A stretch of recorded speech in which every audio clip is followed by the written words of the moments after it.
What if a modern tank crew, fully trained with unlimited fuel and unlimited ammunition, suddenly appeared in the middle of the Roman Empire at the absolute peak of its power? The catch is they have no food and no supplies. Everything they eat, every drop of water they drink has to be scavenged from the land around them. Their orders are simple: cause as much damage as humanly possible before they are stopped. We will also do a bonus round at the end where a modern battleship spawns just off the Italian coast under the exact same conditions. Now let's break down what actually happens. The tank is a German Leopard 2A7. This is not a museum piece. This is a 67-ton main battle tank with a 120mm smoothbore gun that can punch through nearly 2 meters of solid steel from over 4 kilometers away.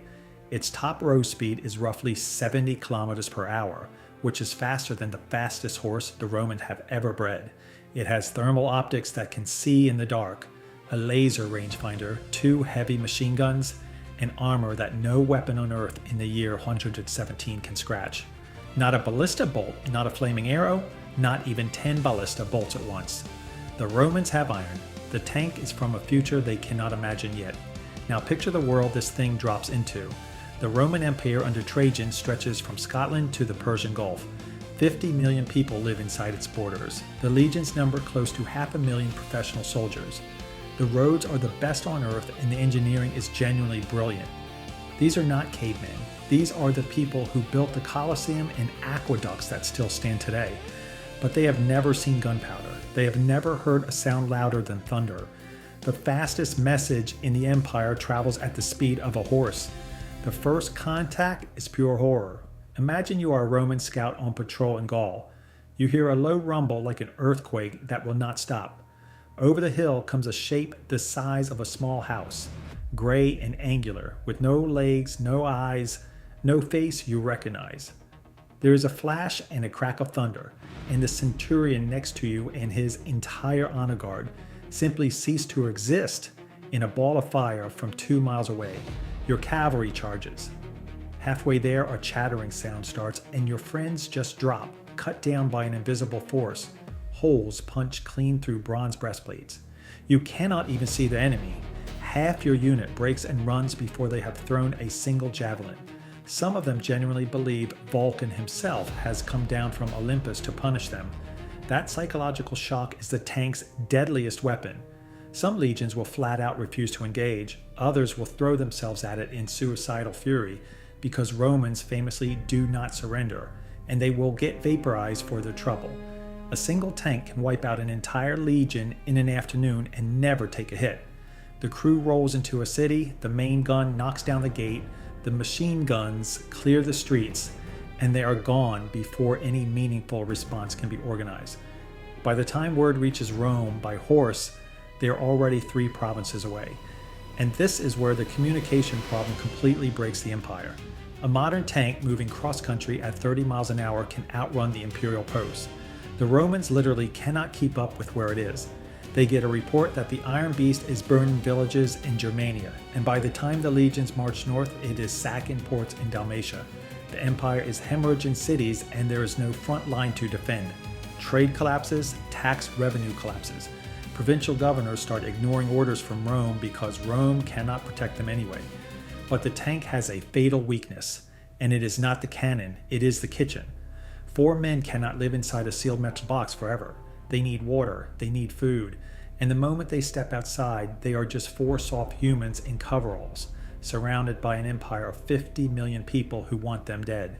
Eventually, the Romans figure this out. They poison wells. They burn fields ahead of the tank's path. They set ambushes around any farm or stream the crew might approach. The Romans were also engineers, and given enough time, they will build a trap. Pit traps deep enough to immobilize the tank, dug along the road network the tank prefers because it is faster. Greek fire, technically still a few centuries away from being invented. But in these threads, everyone agrees the Romans figure something close out, hidden in barrels along a narrow pass. All it takes is one mistake, one tread thrown on a hidden lattice of wood and earth. The tank settles into the pit, the crew is now trapped in a metal oven, and 10,000 legionaries with torches do the rest. Realistically, the crew lasts somewhere between a few weeks and a few months. In that time, they probably kill 50 to 100,000 Romans, destroy a dozen cities, and shake the empire so badly that it never fully recovers. Trajan's reign is remembered very differently in this timeline. The tank itself ends up in a triumphal procession through the Forum, a captured god being paraded as a curiosity, and nobody in the world will be able to make another one for 1900 years. Now the bonus round. A modern battleship parks itself in the Mediterranean. This is genuinely a much worse situation for Rome. A battleship's main guns can throw 16-inch shells over 20 miles, which means it can shell Rome itself from the Tyrrhenian Sea without ever being seen. The Romans cannot reach it. They have no navy that can survive a single broadside. The ship just cruises up the coast and erases Carthage, Alexandria, Antioch, and Ostia one after another. The economy of the empire is roughly 70% coastal trade. That trade ends in a single summer, and the battleship's crew has the same food problem the tank does, except they have a few thousand sailors, small arms, and the leverage of unlimited bombardment. They do not need to fight for food. They just have to anchor offshore and demand it. Any city that refuses gets shelled into rubble. Any city that pays becomes a tributary state.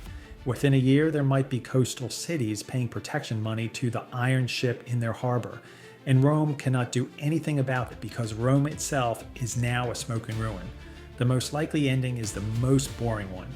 The ship runs low on spare parts, the boilers eventually fail, and one day the sailors row ashore on a Greek island and just start a kingdom of their own.